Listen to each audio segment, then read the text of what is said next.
All right, well, so welcome. This is the Community Efficiency Leadership Coalition sponsored webinar series. Uh, Today is the future of hydrogen in Texas, navigating new policies and opportunities.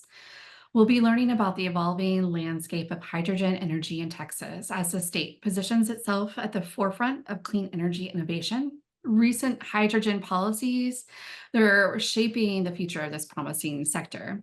This session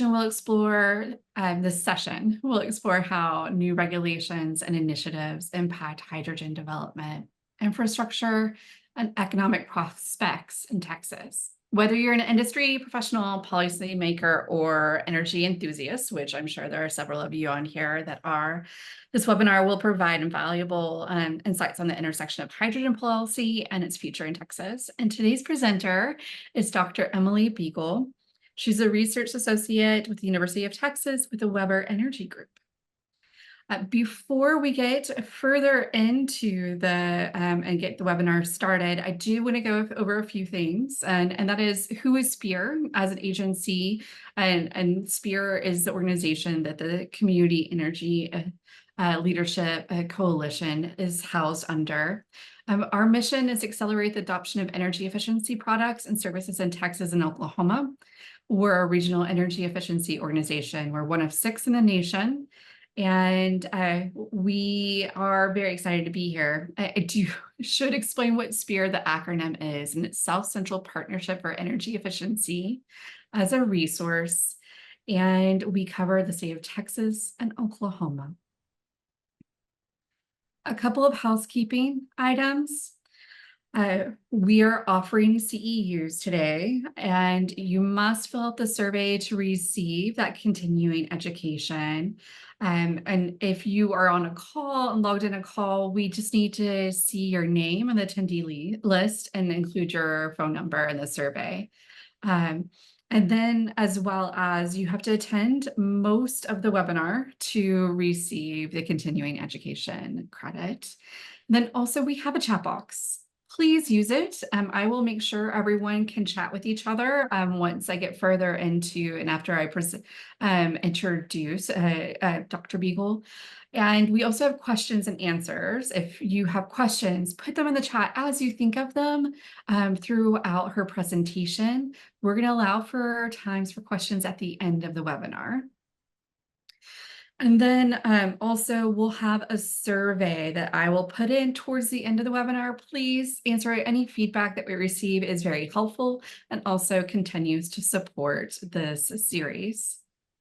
Upcoming events that we have under the City Efficiency Leadership Council, which is a council of local government entities like cities, school districts, and universities that engage in partnership and resource exchange and the adoption of energy management best practices in the public sector. We have a coffee hour coming up. If you'd like to attend and you're in the public sector, please join CLC and come join us. We have some great conversations and solve a lot of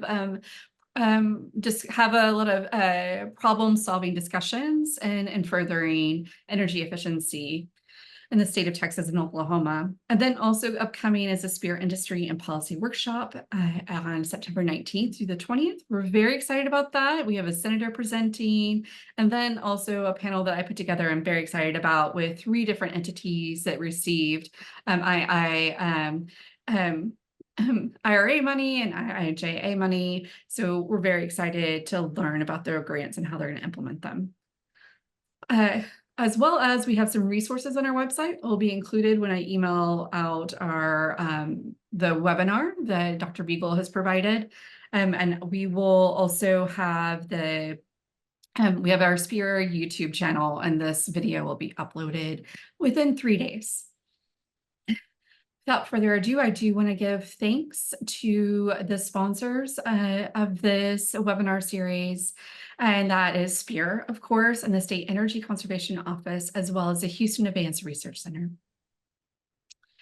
So here we go, the future of hydrogen in Texas. I want to really take a moment to highlight Dr. Emily Beagle. She's a research associate in the Weber Energy Group at the University of Texas. based out of Austin. She currently works on energy policy and pathways to decarbonization of the global energy system, with a particular focus on deployment and use of hydrogen to reduce emissions in the hardest to abate sectors. She's interested in using technical and engineering analysis to inform energy policy development.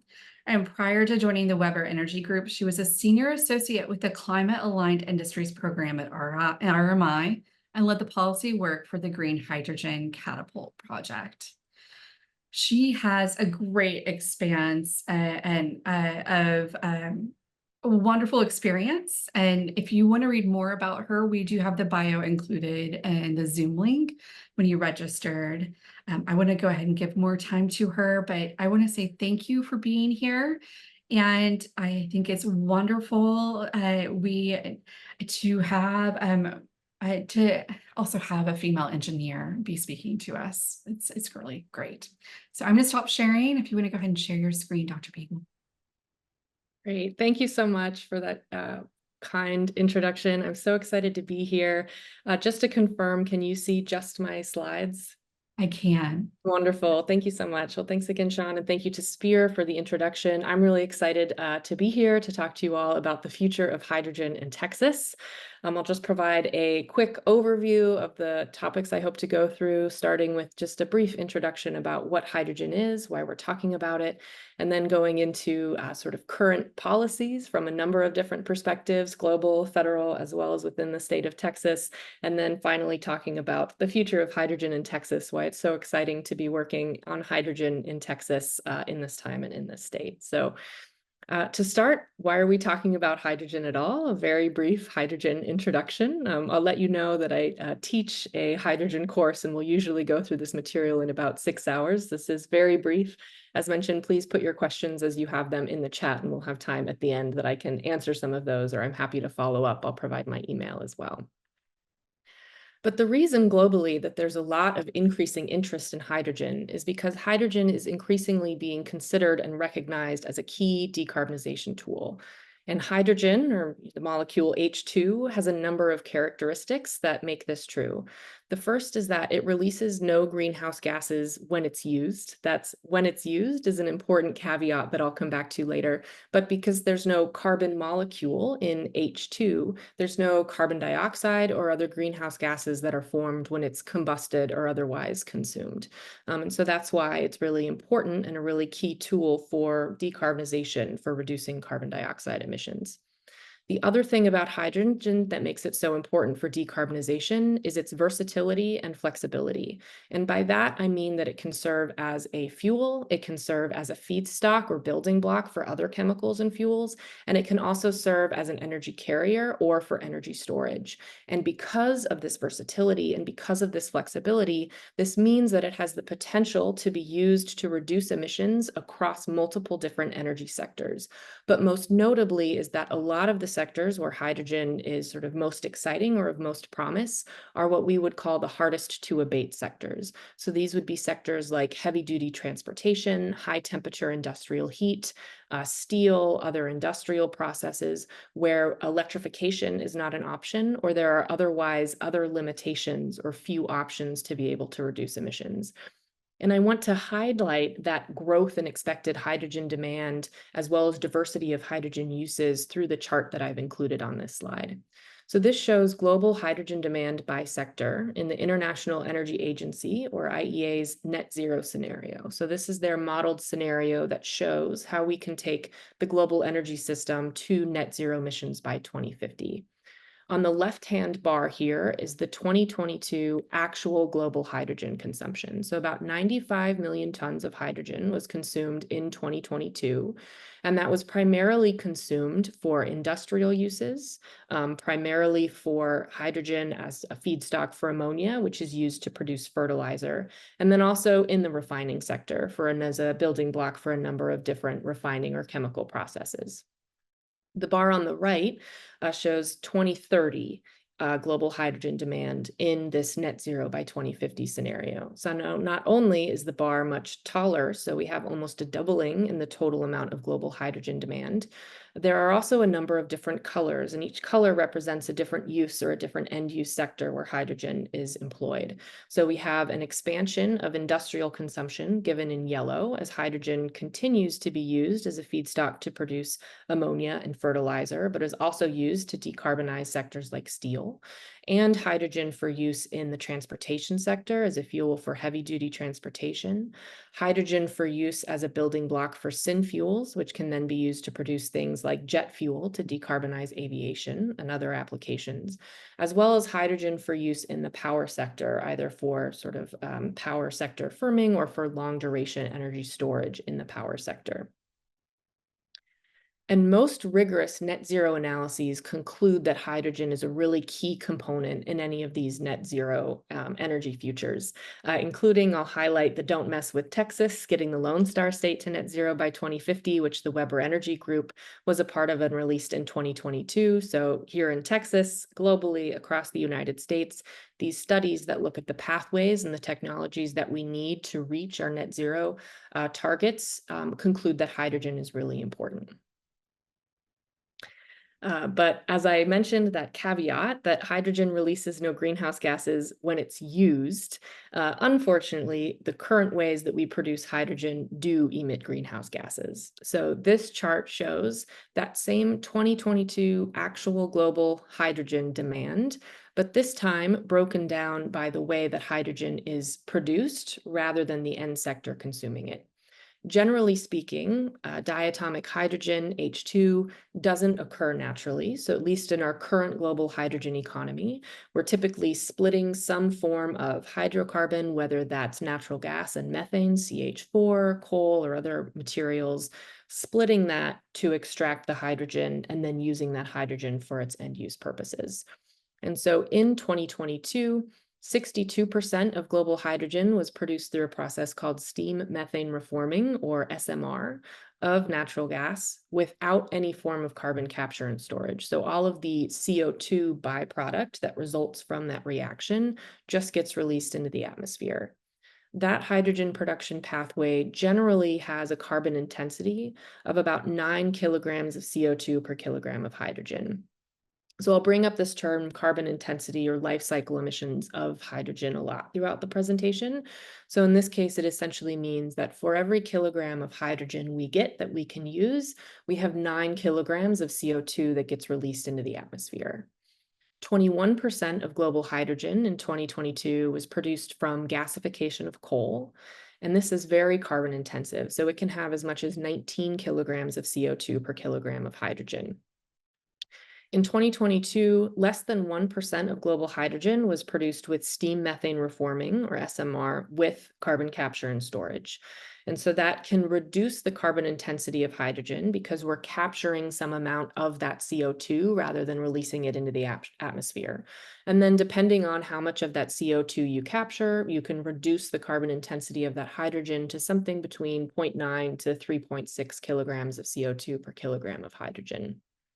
Importantly, there was also negligible production of hydrogen from electrolysis in 2022. Electrolysis is the process by which electricity is used to split water into its constituents of hydrogen and oxygen, and then we can get hydrogen.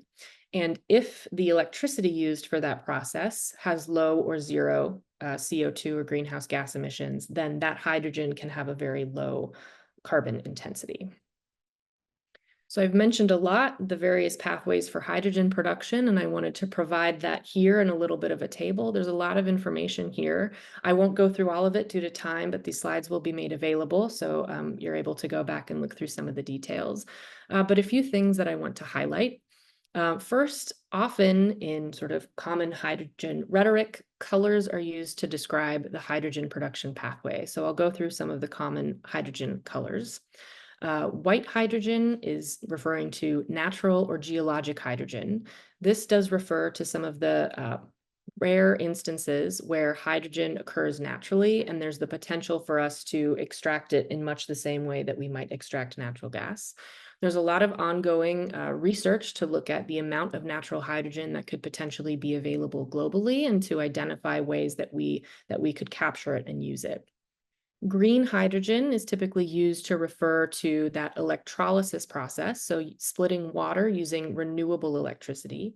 Green hydrogen specifically refers to renewable electricity as the input for that process. Turquoise hydrogen refers to methane pyrolysis, so that's splitting methane, but you end up with a solid carbon byproduct rather than CO2. Blue hydrogen is used to refer to that steam methane reforming process, but with carbon capture and storage. Gray hydrogen is used to refer to steam methane reforming or SMR without carbon capture and storage. And then finally, we have brown or black hydrogen, which is used to refer to gasification of coal. I don't particularly like the colors, and I'll tell you why, but I make sure to teach them because they're so commonly used. I feel like I wouldn't be doing my job if you left this webinar and saw a headline about a blue hydrogen or green hydrogen production facility and didn't know what that meant. However, one of the reasons that I don't like using the colors is because if you look at the right-hand column that gives the life cycle CO2 emissions or the carbon intensity of these pathways, the same color can refer to a wide range of carbon intensity. So for example, blue hydrogen could have very low carbon intensity of less than 1 kilogram CO2 per kilogram hydrogen, or as high as almost 4. And so if we're really deploying hydrogen as a tool to reduce emissions, we really care about that carbon intensity. And it, in my mind, can be insufficient to qualify or disqualify a project based just on its color. The other issue that I will point out with the colors is that you may notice that we have our natural cleanest hydrogen is referred to as white hydrogen, and we have our coal hydrogen referred to as black hydrogen, and that is obviously problematic and I think a reason to stay away from employing some of these colors as well. But the main takeaway I want to put here is that in order to be used as a decarbonization tool, future hydrogen production must be low carbon. It will be insufficient for us to use hydrogen in heavy duty transportation or to produce steel if we're just shifting the associated greenhouse gas emissions to a different part of the process. Because regardless of whether we emit CO2 when we're producing the hydrogen or when we're making our steel, it all ends up in the atmosphere and that leads to our problem. So there's really a lot of focus as we think about developing the hydrogen economy and some of the challenges to developing a hydrogen economy at sort of, I've highlighted the 4 pathways shown here that have the lowest carbon emissions. And another way to look at that is with this chart put out similarly by that same IEA net zero 2050 scenario, where we essentially have to go from our 2022 actual hydrogen production, which is heavily exclusively dependent on these carbon intense hydrogen production pathways, to building out new hydrogen production that all falls into this low carbon category. The other thing that I want to highlight as we start thinking about what a future hydrogen economy might mean is that the hydrogen production is not the only part of this process or of the supply chain of consideration. So much like other fossil fuels or energy molecules that we extract and then move around and use, there are many different aspects of the hydrogen supply chain that must be considered, including not only how we produce it, how we convert it, how we distribute it, how we transport it around, and then finally, how we end up using it. And there are energy usage, emissions, and other resource requirements across this whole supply chain. The good news is that we do all of these things for other energy molecules in Texas, so we have a lot of expertise and experience in sort of dealing with these full energy supply chain considerations. The other thing I'd like to highlight to sort of wrap up our introduction hydrogen is that I mentioned that hydrogen there's a lot of optimism about hydrogen and interest in hydrogen because it can do so many different things. However, just because hydrogen can be used in a lot of different applications doesn't mean that it should be. So there's also this concept that's been put out that's called the hydrogen ladder that prioritizes the use of hydrogen based on what other options exist for sectors and where there's the greatest opportunity to abate emissions by using hydrogen.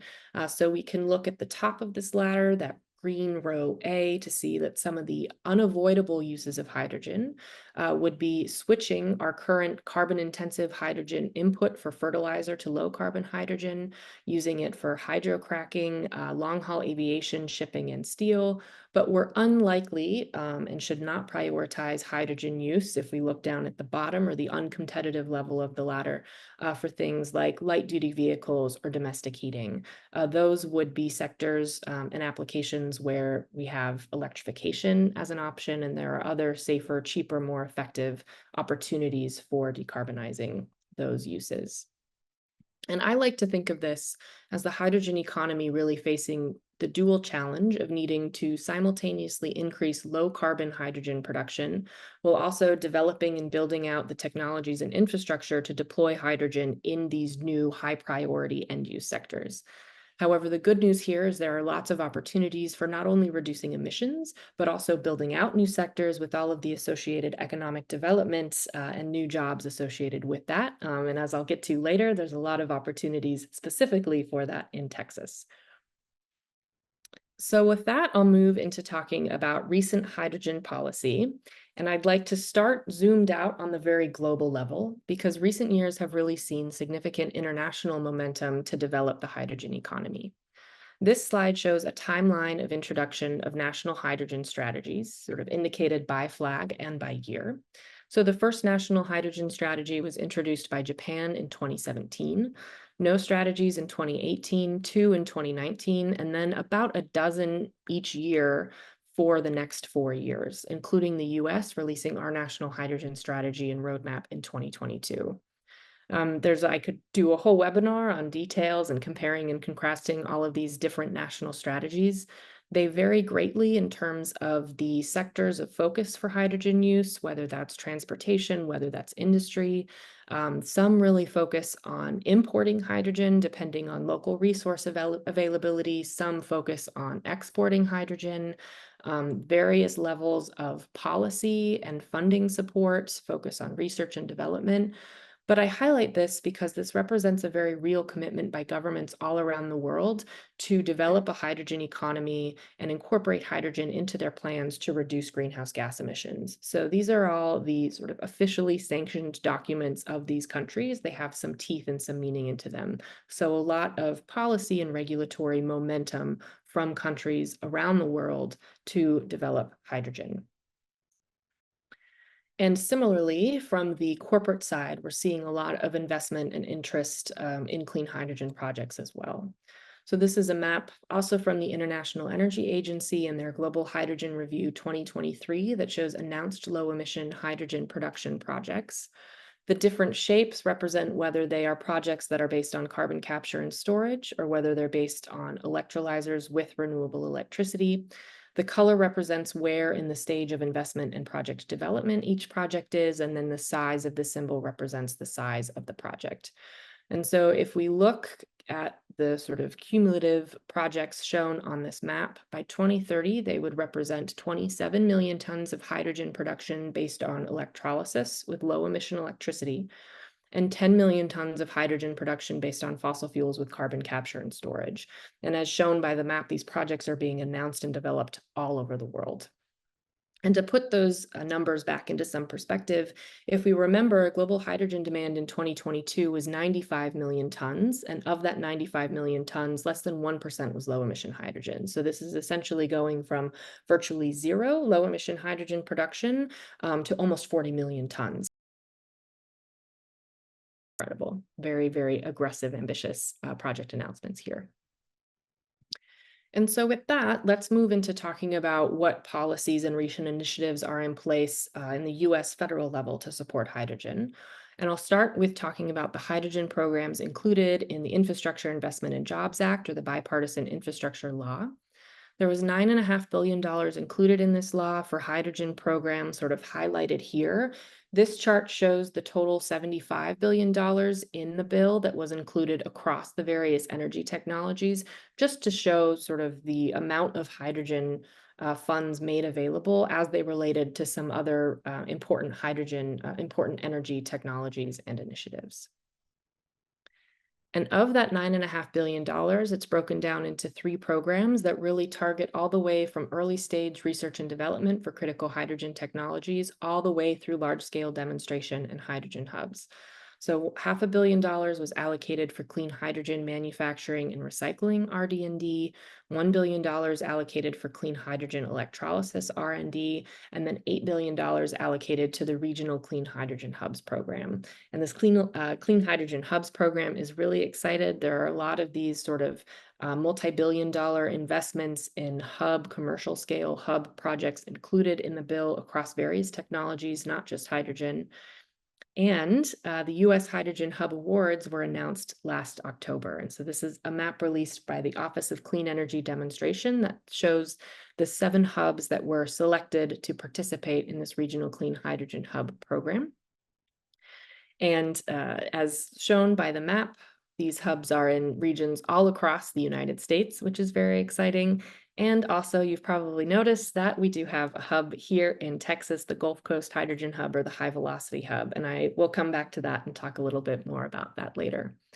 But collectively, if we look across these 7 hubs, they're expected to create over 300,000 direct jobs and also reduce 25 million metric tons of CO2 emissions per year.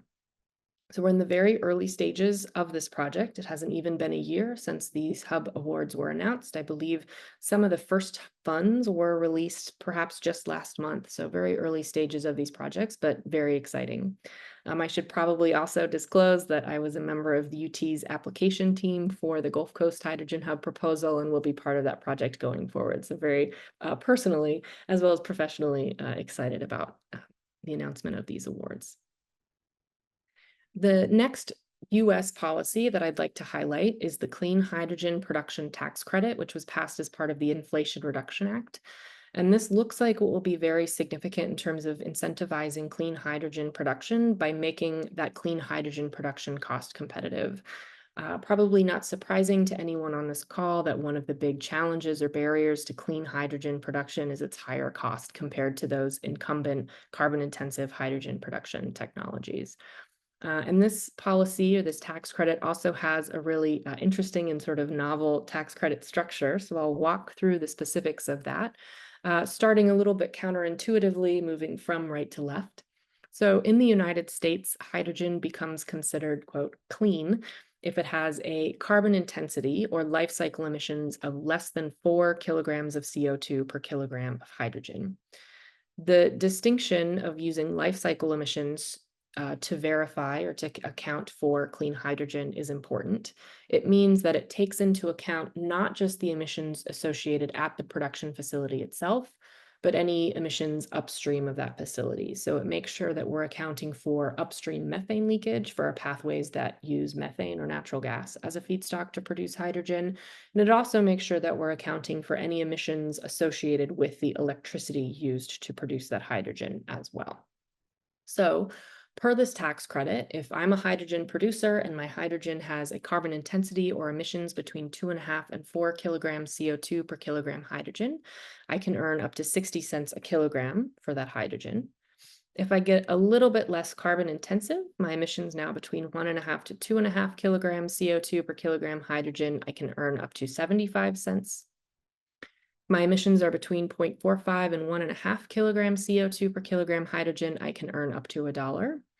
And if I'm able to produce hydrogen in this lowest emission production tier, so less than 0.45 kilograms CO2 per kilogram hydrogen, that can be eligible for up to $3 a kilogram hydrogen.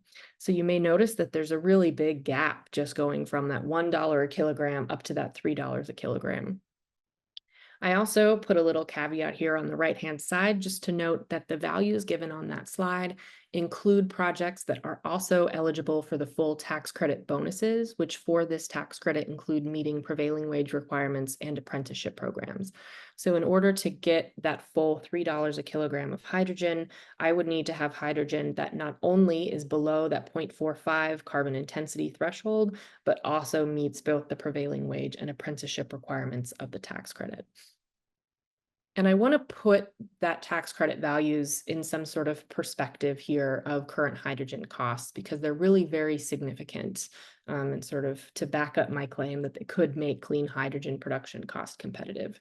So the chart on the left shows expected ranges of costs or prices of hydrogen for various production pathways, and then just a reminder table of the carbon intensity or life cycle emissions tiers of that tax credit and the associated full PTC value. So currently, as I mentioned, in the United States, we produce the majority of our hydrogen through SMR, steam methane reforming of natural gas. And depending on the cost of natural gas, the average price of hydrogen produced that way is somewhere between 80 cents and $1.20.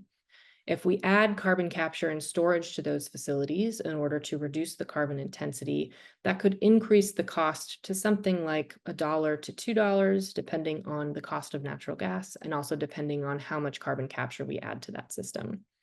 And then finally, in the United States, at least, with our expected renewable electricity prices, renewable electrolysis produced hydrogen could vary anywhere from $3 to $8, primarily dependent upon that cost of electricity, so about an average of $5. And then those arrows show the impact that the expected values of tax credit for those production pathways would have on reducing that cost of hydrogen. So really, especially for adding CCS, that hydrogen really becomes cost competitive with unabated or just standard SMR practices. And that $3 is really significant in bringing that renewable electrolysis hydrogen down to where it can be cost competitive. And we've seen lots of project announcements and lots of interest in the United States driven by the existence of this new tax credit. And so with that, I'd like to move into our final topic to talk about hydrogen here in Texas. And I'll start by noting that Texas has many qualities that make it an attractive location for hydrogen development. And I'll walk through some of those as they're highlighted on this map here. The first is that we're currently a major hydrogen economy. So of the 10 million tons of hydrogen consumed annually in the US, about a third of that, or 3.5 million tons, is consumed here in Texas. And in order to support that hydrogen demand, there are 48 existing hydrogen production facilities in this Gulf Coast area. That's primarily steam methane reforming SMR facilities. We're already producing a lot of hydrogen. In order to support all of that hydrogen production and consumption that we have over 1,000 miles of existing hydrogen pipelines in the same area as well. And if we look at all of the existing hydrogen infrastructure around the Gulf Coast in Texas, this could easily be argued to be the largest hydrogen infrastructure network that already exists in the world. Additionally, we have ample resources for hydrogen production across the state, not just in that Gulf Coast, but really across other parts of the state as well. Both resources in terms of renewable electricity and natural gas. So I mentioned that when we think about a future hydrogen economy, we need to be thinking about increasing clean hydrogen production. And there are sort of several main pathways for that, some which are dependent on adding carbon capture and storage to steam methane reforming of natural gas. So they rely on natural gas as a feedstock. We could also pyrolyze natural gas to produce a solid carbon, but that pathway still depends on a natural gas feedstock. Or we could use renewable electricity to split water to make hydrogen. But regardless of whichever of those pathways we choose, we have those resources somewhere in the state of Texas that we can use to support that hydrogen development. Additionally, the geology across the state is well suited for the storage of hydrogen and also the storage for CO2. So I keep bringing up carbon capture and storage, or CCS, as a way to reduce the emissions associated with steam methane reforming processes.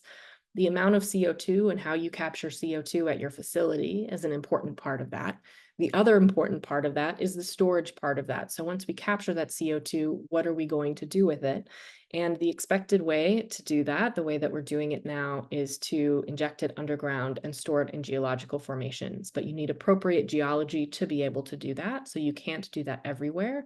Fortunately, we can do that here in Texas, and we do that here in Texas. Enhanced oil recovery, if you've heard that term before, is injecting CO2 underground. Additionally, when we think about some applications for hydrogen, we will need large storage volumes of hydrogen, and it seems like the best way to do that is also in geological formations. And so we also have geology well suited in the state for both of these applications. And I'll note that we already have 3 existing hydrogen salt cavern geologic storage facilities in Texas. I believe there are only 6 in the entire world, and half of them are here in our state, so that's really very exciting. And I've been talking a lot about the sort of physical characteristics of the state, the geology, our renewable resources, as great qualities that make it an attractive location for hydrogen development. But I think what is on top of that that's really important to highlight is maybe I can call it the human capital or human infrastructure that we have in the state because we already have this existing physical infrastructure. So not only does Texas generally have a very welcoming environment for infrastructure development, we've seen this in the way that we've been able to build out our renewable electricity generation across the state, as well as other infrastructure in recent years. We also have an existing workforce and technical expertise that are either working directly in the hydrogen economy that we already have in the state, or they have translatable skills to support the growing hydrogen economy. By translatable skills, I mean things like if we're producing hydrogen, we'll need to move it around. And so we can think about expertise in pipelines as an extension of, well, we have expertise in how we move energy molecules. Maybe we're thinking about moving hydrogen rather than natural gas or oil in the future. But those sorts of translatable skills. Additionally, we have major research universities like the University of Texas at Austin, where I am, that are very energy driven, have that focus, and also have that existing expertise that are well situated to support research and development in building out and deploying these new technologies needed for the hydrogen economy. And I want to also highlight on the policy side two bills that passed in the last Texas legislative session that related to hydrogen. The first is HB 2847, which provided the Texas Railroad Commission with regulatory jurisdiction over hydrogen pipelines and underground storage facilities. So Texas is getting ahead of this question of who has regulatory jurisdiction over these new types of infrastructure that will need to support the build out of hydrogen. Additionally, this bill established the Texas Hydrogen Policy Council, which will study the development of the hydrogen industry in Texas and make recommendations regarding oversight and regulations to spur the development of hydrogen in the state. The second bill that passed in the previous legislative session was HB 4885, which created the Texas Hydrogen Infrastructure Vehicle and Equipment Grant Program administered by the Texas Commission on Environmental Quality, which provides up to $8 million a year in grants for heavy-duty trucks powered by hydrogen, as well as their supporting fueling infrastructure. And I'll note in the time since those bills have passed, there's been some action on them.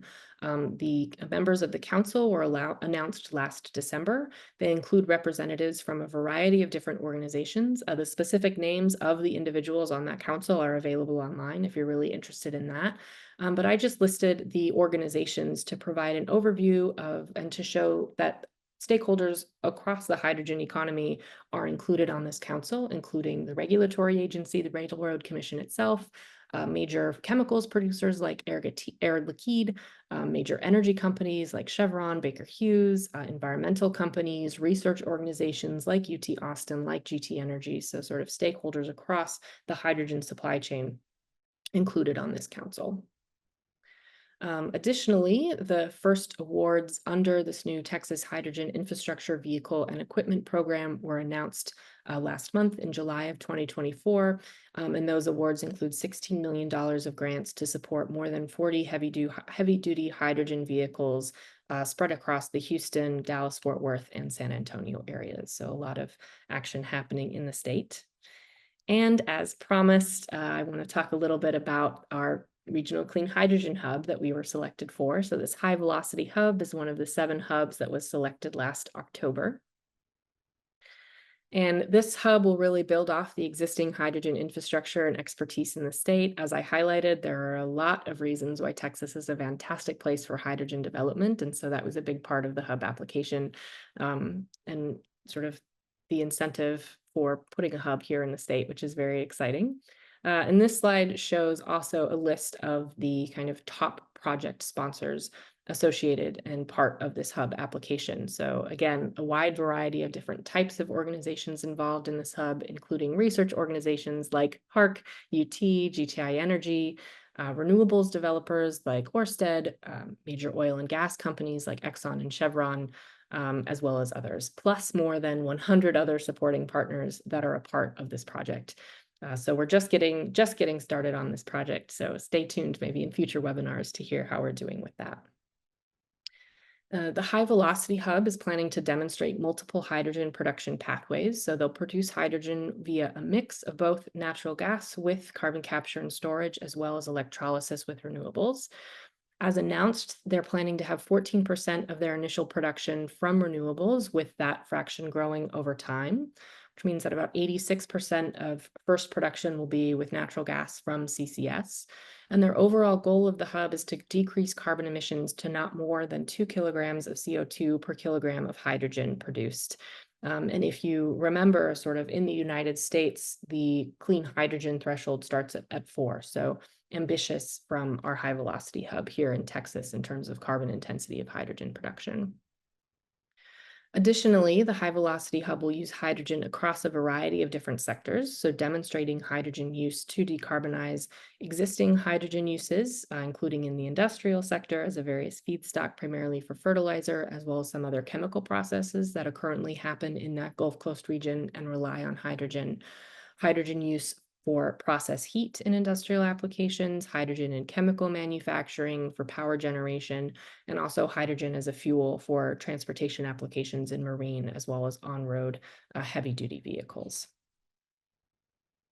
And I'll wrap up with some closing thoughts. Hydrogen will play an important role in a decarbonized energy future. We've seen that particularly in these hardest to abate sectors where we can't electrify and there aren't other options, we're looking to hydrogen and we'll need hydrogen to reduce those emissions. There's a lot of international momentum from governments and also from companies to support clean hydrogen development. We're seeing that accelerating here in the United States and globally. And Texas really has the resources and also the expertise to be a leader if we choose to be in developing the future global hydrogen economy. So really a very exciting time in hydrogen and also a very exciting time in Texas for hydrogen. And before I move to questions, I also would like to quickly mention the Watt Watchers program, which is led by Dr. Michael Weber of the Weber Energy Group and my boss and the PI I work for. Watt Watchers is sponsored by the Texas State Energy Conservation Office in partnership with UT Austin, with the goal of boosting energy literacy for K through 12 students and also to help schools save money by saving energy. So through participation in this program, students, teachers, and communities have access to a number of different resources, including energy saving tips, activities, and more. This program started in 1995, but has since been updated to provide a more modern look at energy, sustainability, and conservation. And it includes, among other things, student patrols, which help empower students to help schools cut costs through energy conservation measures. Over 100 science standards aligned lessons and activities. All materials are available in English and Spanish. And additionally, for older students, Watt Watchers also makes available field trips and documentary screenings. So if you want to learn more about this great program, please visit wattwatchers.com. The site is also given there to join this energy saving movement. And with that, thank you again so much for having me here today, and I look forward to your questions. Thank you so much for your presentation. So those of you who are joining us, please put your questions in the chat or the Q&A. You'll see that along the bottom of the Zoom screen. And then while we're waiting for questions, I'm going to go ahead and launch a poll. And it's really just being a curiosity about hydrogen use. If you foresee your organization utilizing hydrogen in the future. Let's see what the responses are. While we wait for questions, I see several people that have joined us that usually do have great questions. So please put them in the chat. We'd love to hear from you. Okay, so do you foresee your organization utilizing hydrogen in the future? We had about half of the participants answer, and the results are 18% said yes, 12% said no, and 71% stated unsure. So, Emily, that leads to my question. Do you foresee yourself really having to do a lot of education on hydrogen and to spread the word so people understand it a little bit better and can kind of wrap their heads around hydrogen as energy? Yes, definitely. And that's not only do I see, I'll say I see that as continuing to be an important part of my job. I think I mentioned that I teach a hydrogen short course as part of the Texas Engineering Executive Education Program through UT, as well as doing webinars like this. We're starting to incorporate hydrogen as a lecture into many of the energy courses that we teach on UT's campus as well. So I expect that that will continue. And I think we'll also start seeing new topics for education that arise as community development that's happening alongside, and community engagement is happening alongside some of these regional clean hydrogen hubs as well. So hydrogen, the hydrogen economy and its implications for water use, as an example, is a question that I'm starting to get a lot more than I did when I first started working on hydrogen. And so making sure to be adaptable to those sorts of things, sort of educating myself about what education needs to happen, is certainly constantly evolving as well. And as we wait for other questions, let's see if there's anybody that has their hand up. Um, I was curious, and if you don't mind educating me, so when you're utilizing our geology for storage, what are the implications from that?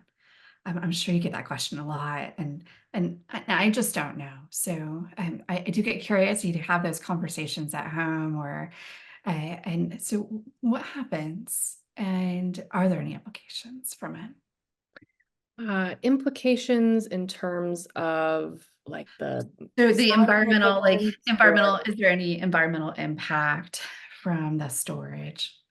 yeah. As far as I am aware, and maybe disclaimer, I am not a geologist, so I know that there are concerns about seismic impacts like earthquakes that potentially results from fracking development. That most commonly happens as a result of wastewater injection, or that's what we are, based on my understanding of the current research, our understanding, scientific understanding, is that it's the wastewater injection aspect of fracking that can lead to some of those seismic activities. I haven't heard of any seismic activities or those sorts of impacts from CO2, storage. I think, but understanding and picking the right type of geology, there's a lot that gets captured in that question of how are we picking the right type of geology, not just geology that we can inject CO2 into, but geology that can also store that CO2 for a long time, because we aren't really addressing the problem if we inject it over here and then it just starts seeping out over there, Right, well right. as geology that is stable. So I think part of making sure that we have well-suited geology and that we're planning that storage well is looking at ways to minimize some of those environmental impacts. In terms of above ground footprint, I expect that it's not anything more than what we would see from the above ground footprint of other drilling activities that we do when we're pulling something out of the surface, just kind of the reverse of that. But as we start deploying CCUS more, that's definitely something that is of focus. There's also interest in looking at developing ways where we can utilize the CO2 that we're capturing, or the carbon that we're capturing, in additional projects. So we're not as reliant on just storing it underground, but we're wrapping it up and sort of storing it in useful products, or using it as the backbone for other products, maybe other chemical processes. So there's some research and development on those various aspects of CCS. And I That's very think those exciting. are important questions, because CCS will not just be deployed for hydrogen. It also looks like we'll have CCS for other industrial applications. Cement production, I think, maybe is one, possibly CCS on natural gas power generation. And so there are lots of different decarbonization pathways that say, well, we need to capture the CO2 and do something with it. And so that do something with it, store it, put it into other projects, and making sure not only that we're implementing long duration storage, that we're really pulling that CO2 and not just releasing it sometime in the near future, but also minimizing the environmental impacts. Because obviously what we don't want to do is say, oh, we're going to solve this one problem of climate change by CCS and introduce all of these other environmental challenges. That's really not effective, and that's not anybody's goal. Fantastic. Thank you for explaining that difficult Yeah, question. yeah. I mean, and it's a really good question, and it's an important question. And then we have another question. Is the high velocity focus on power generation primarily to address the seasonal power storage opportunity or base load power? I believe it is primarily to address the seasonal power storage opportunity. And while we're waiting for some more questions to come in, I can talk a little bit by what I mean about that. So hydrogen in the power sector, we can burn it in gas turbines much the same way that we burn natural gas, but as I mentioned, it's really expensive. So just using that for base load might not really make sense. However, as we think about expanding renewable electricity generation, we start running into not just daily variability, but also seasonal variability of that renewable generation. So there's interest in looking at producing, when we have lots of renewables on the system, producing hydrogen because it's easier to store that hydrogen for long duration, so on the order of days or weeks or months, than it is to store that renewable electricity as electricity in batteries. And so that's the seasonal power storage opportunity, taking times of the year when we have a lot of renewables, and then we can store that hydrogen until we need it weeks or months in the future, rather than the utility scale battery storage that we have for that now. So there's also some interesting sort of potential opportunities in the power sector for using hydrogen to transport renewable electricity. So at least in Texas, we have a lot of industrial demand in the Gulf Coast region, but a lot of our best renewable resources are over in West Texas. And we've seen that there are challenges. I mentioned Texas has generally a welcoming infrastructure environment, so perhaps less challenges in building transmission lines. We have the CREZ lines and things like that we built, but for areas where there are challenges in building new transmission lines, maybe it will be easier to build pipelines, or maybe we can use existing right-of-ways for natural gas pipelines to build new hydrogen pipelines. And so there's the possibility, or at least thinking of options of producing hydrogen in places with high renewable potential like West Texas, and then moving essentially that renewable electricity as hydrogen to demand centers like Houston, if we aren't able to build the infrastructure to move it as renewable electricity. So Interesting. those are two of the sort of power opportunities. And that lines up with the next question. Are current natural gas pipelines sufficient for carrying hydrogen without upgrading? No. And I can expand a little bit on that too. So there is a lot of interest. I'll say generally you could blend hydrogen up to about 10%. Some people say 5%. I've even seen as high as 20% in existing natural gas pipelines, and then move that essentially blended gas just in the pipelines that we have. There are lots of caveats to that, because that becomes dependent on sort of your pipeline material, your valve material, et cetera, lots of different component characteristics that define that. As you move to higher percentages of hydrogen, you're looking at needing to retrofit or replace the lines. Hydrogen is a very, very small molecule, so it leaks a lot easier than natural gas. And so you need different materials and better fittings and valves to be able to prevent it from leaking. And it also can embrittle steel. So you need higher quality steel or PVC, other materials that sort of some of those material properties are different with natural gas versus hydrogen. So if we're thinking about, and there's a lot of research going on now trying to not only better understand the characteristics of our current natural gas pipeline system to be able to make the decision of, is it something that we can retrofit? And if so, how, and how much will that cost? Or will we need to completely build new dedicated hydrogen pipelines? So that's a very, that hits on a really big question in this hydrogen economy development process. And then if you could answer this one quickly, and unfortunately there is one question I really wanted to ask you, but we'll have to save it for our next webinar with you. Okay. So I want to focus on hydrogen. Is hydrogen currently being transported as a mixture with natural gas, an existing natural gas line? I think there are some places who are doing that more on the pilot demonstration scale. Okay. In the Interesting. US and globally as well.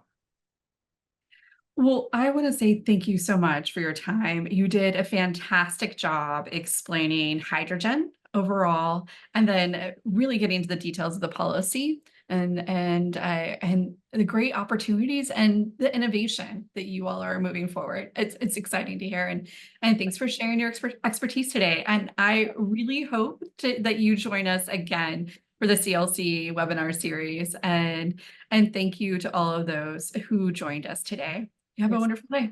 Thank you. Thank you so much for having me, and thank you for joining. Happy to come back.